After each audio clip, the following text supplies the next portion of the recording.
soldier fly producers.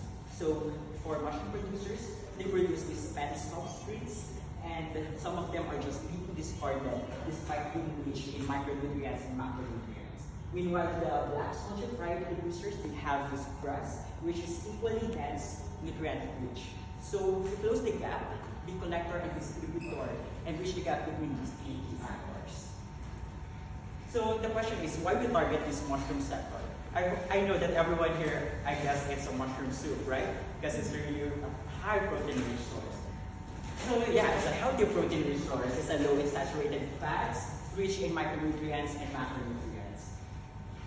And there's a growing demand of mushroom market, and it is expected to double in size from 2022 to 2032. Also, the mushroom substrate material is expected to rise in the future. And also in terms of sustainable production model, mushroom is really a top-notch, maybe as compared to food. So it requires less amount of water, less greenhouse gas emissions, and less land space.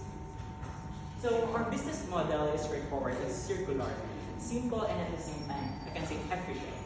So we have these spent substrates and we collect it at a minimum cost of 10 euros per ton.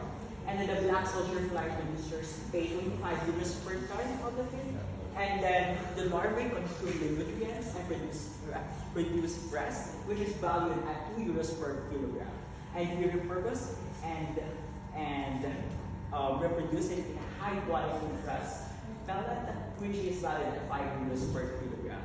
And it's a closed loop system because the mushroom producers benefit the grass as a substrate material, and the black soldier fly producers benefit from the mushroom spent substrates that are repurposed as a feed for this larvae. So we would like to initiate the growth or strategic growth by focusing on the Portuguese market, targeting 10%, and we would like to expand to the European market around 5%, and we would like to expand finally to the global scale, targeting 2% of the global mushroom substrate market, amounting of 2.9 billion euros in revenue. So at Fresh for Future, we are redefining our sustainability by incorporating these innovative business models by lowering the production costs, lowering the carbon emissions, minimizing the price, and at the same time, increasing the mushroom yield at a competitive price. At a price of euros per kilogram, we could offer a price that is sustainable and accessible as for sustainable farming for mushroom cultivation. And our value proposition is simple. We close the loop between the food waste producers and users, and fertilizer producers and users to increase the sustainability of the agri-food sector. So for the fourth quarter of 2024, we will conduct market validation tests, investment rounds, and key partners and shareholders identification. And by 2025, we will launch our product service and an additional round of investments. And from 2026, we will expand our market reach and incorporate some digitalization and optimize the process route.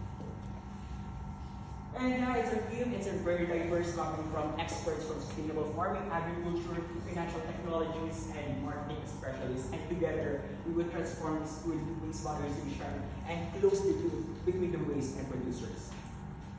And I hope you can invest in us. And if you have wanted to connect and collaborate with us, we have a social media platforms that you could reach to. And I hope you could help us driving the sustainable change in helping recycling waste, boosting yields, and sustaining farms. And this is Fresh for Future. Thank you very much.